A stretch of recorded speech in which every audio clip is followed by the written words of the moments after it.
Ok, então, pessoal, restringimos a nossa função tangente, né, que tinha infinitos ramos, né, para o ramo que a gente chama de principal, que é entre menos π sobre 2 e π sobre 2, representados aqui por essas duas assíntotas verticais, né. Assíntotas são retas que se aproximam indefinidamente do gráfico, mas nunca interceptam o gráfico. Dessa forma, restringindo, né, pessoal, o que a gente observa é que a nossa função tangente ela vai ser sobrejetora, né? Todos os valores aqui no y, né, na imagem, vai existir um x tal que a tangente leva esse x na nossa imagem.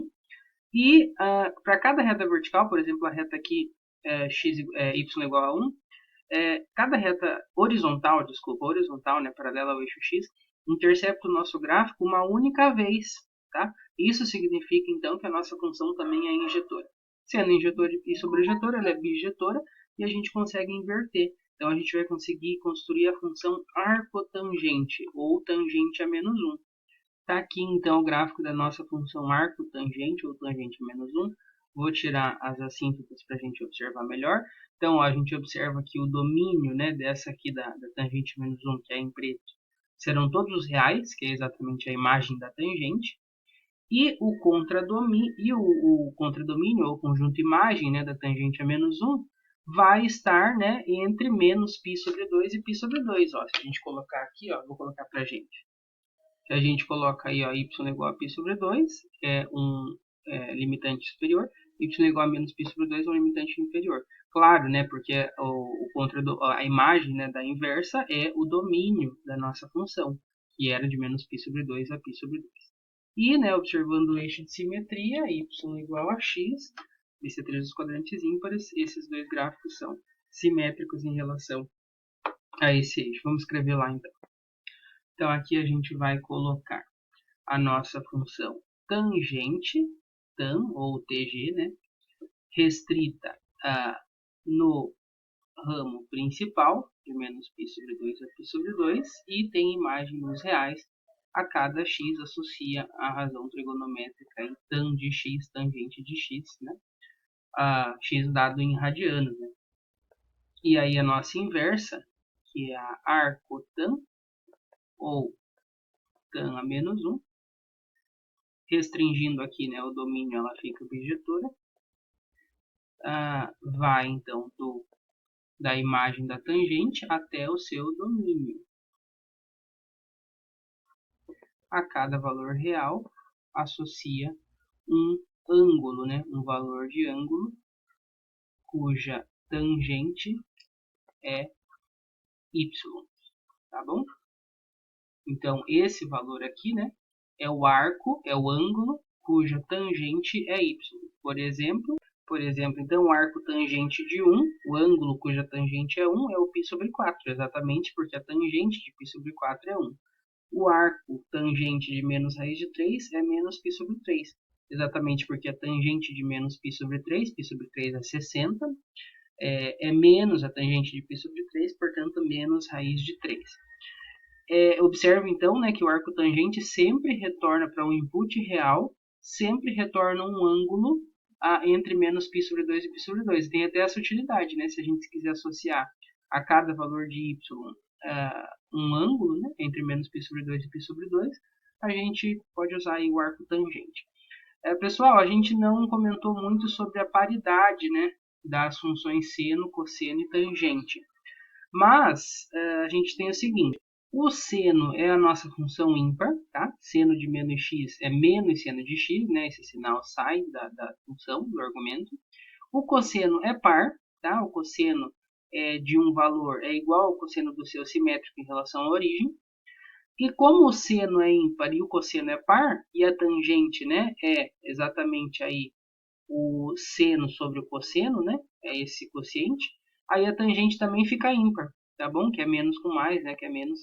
Então, esse sinal também sai, a gente tem menos tangente de x, ok? Isso a gente vocês podem observar lá pelo gráfico também, tá?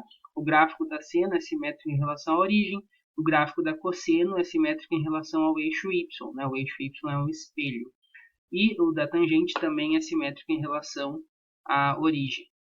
A gente pode até revisar aqui os gráficos, né? O cosseno, então, simétrica em relação ao eixo y, o seno simétrico em relação à origem e a tangente, aqui só vai ficar o ramo principal, né? Mas também é simétrica em relação à origem. Ó. Quando a gente traça aqui a abscissa, né? A gente tem tudo que está para cima espelhado que está para baixo, né? É a mesma coisa se a gente tivesse os outros ramos também, mas aqui a gente acaba restringindo ao ramo principal. Pessoal, eu não quero passar de 1 hora de videoaula, né? Então eu vou só comentar aqui, esse é o livro do IES, tá? Vou só comentar as funções trigonométricas que faltam, que é a cotangente, secante e cossecante. Então, qual é a ideia aqui por trás dessas funções, né? A cotangente é o seguinte, lembra que para calcular a tangente, a gente tomava uma reta paralela ao eixo y, passando aqui pelo nosso pontinho A, que é o pontinho 1, 0. Agora, se em vez da gente tomar essa reta, o que acontece se a gente tomar uma reta perpendicular ao eixo y, ou seja, paralela ao eixo x, paralela ao eixo dos cossenos, né? Passando, né, pelo ponto B, que é o ponto 0, 1, certo? Ou seja, né, as retas para a gente calcular a tangente tangenciam o nosso ciclo trigonométrico nos pontos A e a'.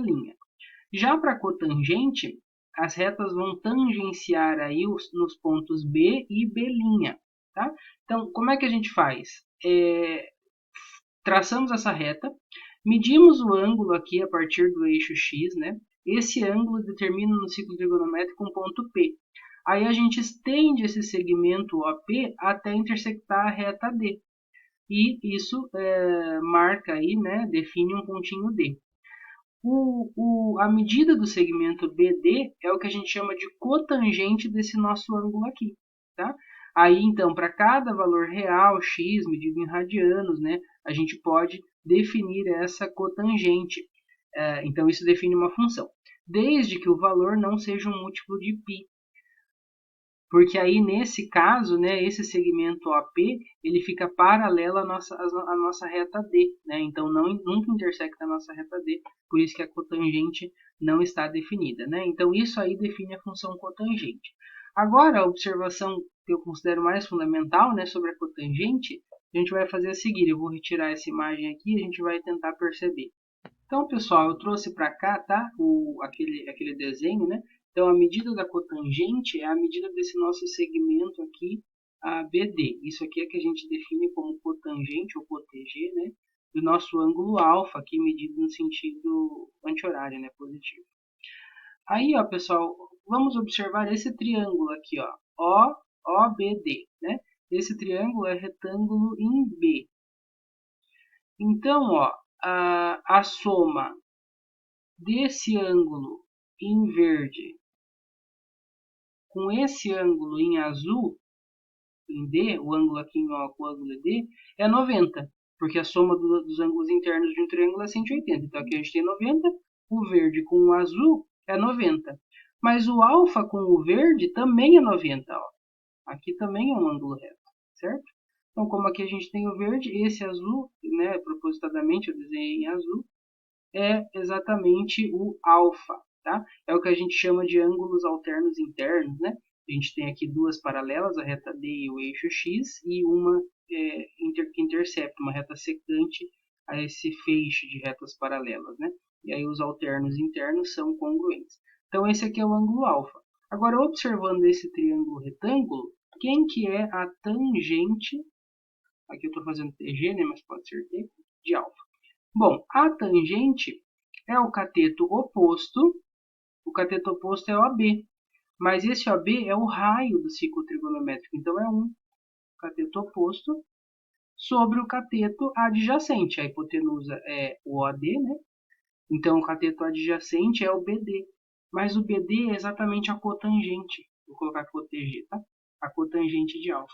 Então daqui é que a gente tira essa relação fundamental entre a cotangente de um ângulo e a sua tangente. A cotangente é 1 sobre a tangente de alfa. Então, veja, a cotangente só não está definida quando a tangente é zero, certo? Nesse caso, então,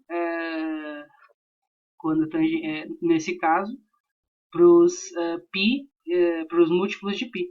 E claro, né, ó, aqui a gente sabe que a tangente não está definida para π sobre 2 e menos 3π sobre 2 e múltiplos, né? Porque na verdade ela vai para mais ou menos infinito. Então aqui a cotangente é sempre zero. A cotangente está definida e será zero. Ok? Nesse ângulo π sobre 2 e menos 3π sobre 2.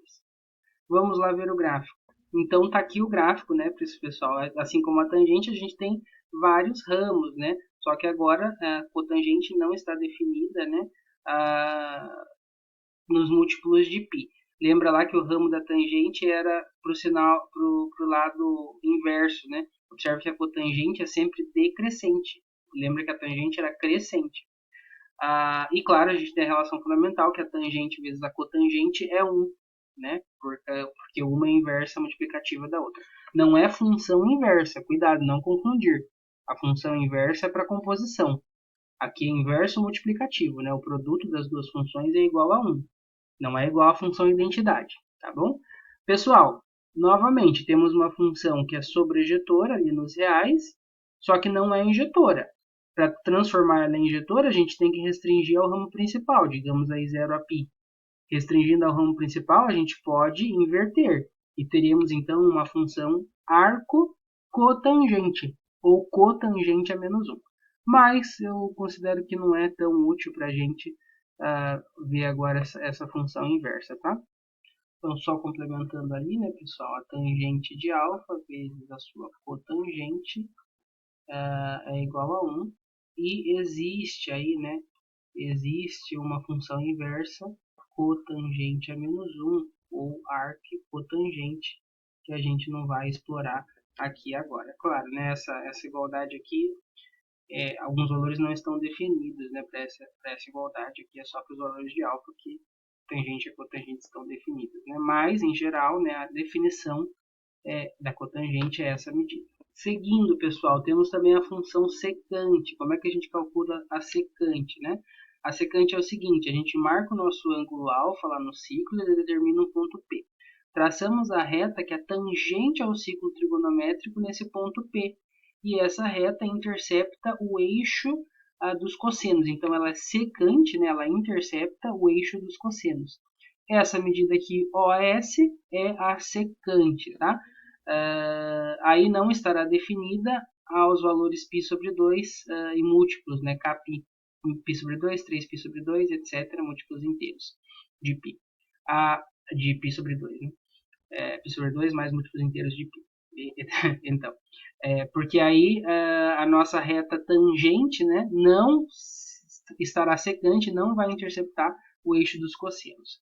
Então, pessoal, eu não vou fazer aqui por questão de tempo, mas se a gente observa o cosseno, né, o cosseno do ângulo alfa é o OP, que é o raio, então é 1, sobre o valor da secante. Então, cuidado, tá? A secante é 1 sobre o cosseno. Vamos anotar aqui, tá? A secante do ângulo alfa é 1 sobre o cosseno de alfa. Ou, equivalentemente, né, cosseno de alfa vezes a secante do ângulo é 1.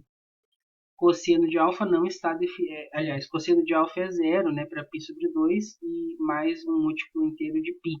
Portanto, a secante não fica definida. E explorando aqui, esse é o gráfico da secante, tá? 1 sobre cosseno, no caso. Também tem vários ramos. O domínio, né, são todos os reais menos o π sobre 2 mais múltiplos inteiros de π. A imagem aí é sempre acima de 1 ou abaixo de menos 1, né, para que o produto com o cosseno seja 1. Né? Novamente, aí, né, ela não é nem injetora nem sobrejetora. Para isso, a gente precisa restringir a um dos ramos, por exemplo, aí, menos π sobre 2 e π sobre 2, restringir também a imagem, né, de 1 a mais infinito. Restringindo, fazendo essas restrições, a gente pode definir uma inversa que seria a arco secante, ou arco secante a menos 1. Arco secante ou secante a menos 1, desculpe. E, finalmente, pessoal, a gente tem a função cossecante. Como é que vai ser definida a cossecante? Medimos o ângulo alfa, esse ângulo determina o pontinho P, e novamente tomamos a reta que é tangente ao ciclo trigonométrico passando pelo ponto P. Essa reta é secante, já volto.